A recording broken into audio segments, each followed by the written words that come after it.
El golem de Praga, mito o realidad. Capítulo primero. La jaula de oro y el susurro. Praga no dormía. Respiraba entre brumas y el eco de pasos apresurados.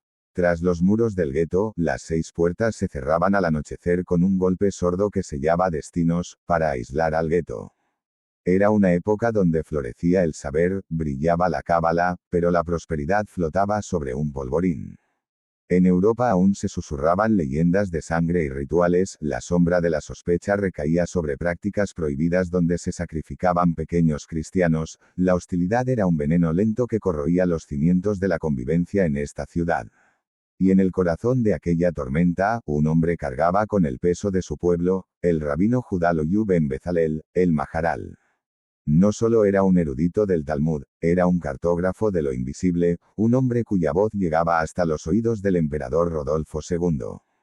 Pero ni los favores imperiales podían detener el miedo y la angustia que se apoderaba lentamente de toda la ciudad.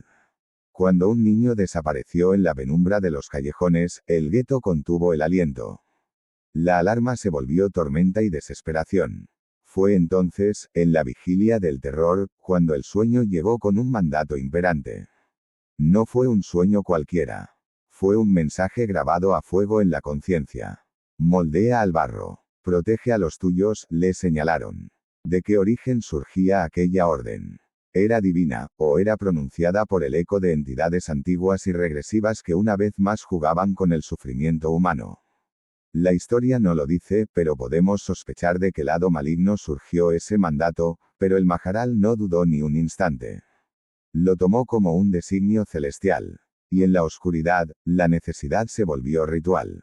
Había que hacer algo para que se calmaran los ánimos y volviera la concordia a la ciudad. Capítulo 2. El aliento de la tierra. Bajo la luz trémula de las antorchas, el Maharal y sus discípulos descendieron a las orillas del Moldava. Allí, donde el agua besaba la arcilla virgen, comenzó el acto más antiguo, la creación. No era hechicería. Era ciencia mística, extraída del Sefer Yetzirah, el libro que descifra los cimientos del universo. Manos temblorosas moldearon un cuerpo humano. Fuego y agua se fundieron. Tierra y aire se encontraron. Los cánticos llenaron la noche, versículos del Génesis entretejidos con los nombres secretos de Dios comenzaron a resonar en la orilla del río, palabras que solo los iniciados se atrevían a pronunciar. El aire se volvió denso. La arcilla pareció latir. El rabino alzó la mano. Con un dedo calloso, trazó en la frente del gigante la palabra hebrea. Emet, verdad, o, según otras versiones, depositó el Shem, el nombre sagrado, entre sus labios sellados. El silencio se quebró, un estertor de polvo. El pecho se infló. Los ojos, sin pupilas, captaron la luz. El barro había respirado. El golem se puso en pie. Capítulo 3. El silencio que protege. No hablaba. No dudaba. Era la herramienta perfecta, forjada para servir y defender. Con fuerza sobrehumana, cargaba leña, cerraba portones y se interponía entre el miedo y la comunidad. Su primera prueba fue certera, casi milagrosa. Apenas despertado, el golem se adentró en la niebla con un solo propósito, hallar al pequeño. No pasó mucho tiempo. Entre las sombras, lo encontró. Tembloroso pero intacto. Lo tomó en sus brazos de arcilla y lo devolvió sano y salvo a su comunidad. El llanto de alivio se mezcló con la gratitud. El protector había cumplido. Era el guardián infalible, un autómata sin voluntad propia, un escudo de tierra y fe. Sin embargo, en la quietud del gueto, una pregunta comenzó a germinar, silenciosa como una grieta en el mármol: ¿hasta dónde puede llegar un hombre por jugar a ser Dios? Capítulo 4. El código roto. La perfección tiene un precio. Y la fe, un límite humano. La víspera del Sabbat, el Maharal, agotado por los preparativos del día sagrado, cometió un error. Un instante de fatiga. Olvidó el paso final. Para desactivar al golem, debía borrar la primera letra de su frente. La Aleph. Sin ella, Emet se convertía en Met. Muerte. Pero el golem, cuya naturaleza era el trabajo, no descansó. Activado en el día del reposo, su programación chocó contra la ley divina que proclamaba el descanso en el día. Y entonces el código se fracturó. La fuerza bruta, liberada de la guía de su creador, se volvió caos. El gigante se volvió como loco, corrió desbocado por las calles del gueto. Muros que caían, madera que cruje, el caos se apoderó de la comunidad. El protector se transformó en un monstruo que arrasaba con todo a su paso. El Maharal, interrumpiendo sus plegarias, comprendió la verdad más antigua: lo creado por manos humanas no puede ser domado por completo. Tal vez había traspasado una línea sagrada. Rápidamente, con pasos pesados y el corazón en vilo, se enfrentó a su propia sombra. Alzó la mano y borró la letra vivificante. El aire suspiró. Met. Muerte. El golem se detuvo en seco. Sus rodillas de arcilla cedieron. Y el sueño del guardián perfecto se desvaneció, de pronto se desplomó, convirtiéndose en un montón de tierra inerte. El silencio volvió a Praga. Pero un silencio cargado de dudas y preguntas. Capítulo 5. El ático y el espejo del mañana. Los restos no fueron enterrados.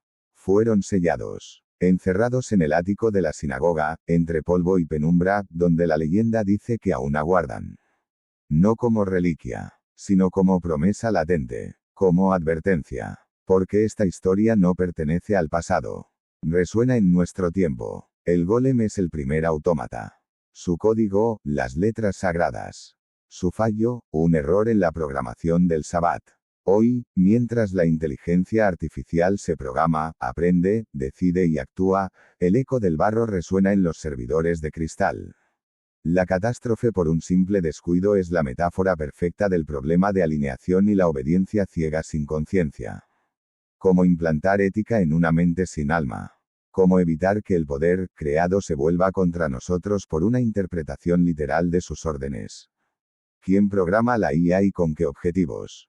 ¿Acaso quieren controlar la narrativa y la censura, para controlarnos a todos, como el rabino quiso controlar al golem y no lo logró?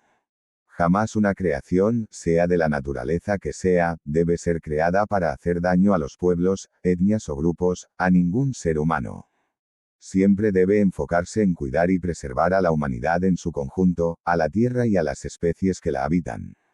Si haces el mal, recogerás el mal multiplicado por 1000. Vagarás y penarás por siempre, si no te arrepientes de corazón, si no alcanzas a comprender el mal que causaste y el daño que ocasionaste. Penarás por siempre ya que no aprendiste la lección sagrada. Hacer el bien y jamás hacer el mal. No dañes, no destruyas, no ocasiones sufrimiento a otros. No le hagas al prójimo lo que no quieras para ti. El golem sigue esperando en la penumbra.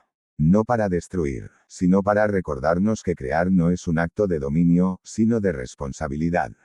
Y que toda vida, nacida de la mano del hombre o del código secreto, debe nacer con un solo mandato: cuidar, preservar, proteger, ayudar. Y si os estáis preguntando si el rabino existió, la respuesta es, por supuesto. Yuda Loew ben Bezalel fue una figura histórica real. Vivió aproximadamente entre 1525 y 1609. Fue uno de los rabinos y pensadores judíos más importantes de su tiempo, filósofo, talmudista, matemático y estudioso de la mística judía. Su tumba sigue en el antiguo cementerio judío de Praga, y su existencia está perfectamente documentada. ¿Qué hay de mito o qué hay de realidad? Tú decides. Si esta historia te ha gustado y llegaste hasta aquí, dale like, suscríbete que me ayudas mucho, necesito tu apoyo para seguir adelante, acciona la campanita para no perderte ningún vídeo. Comenta y comparte. Muchas gracias por estar ahí. Hasta pronto amigos.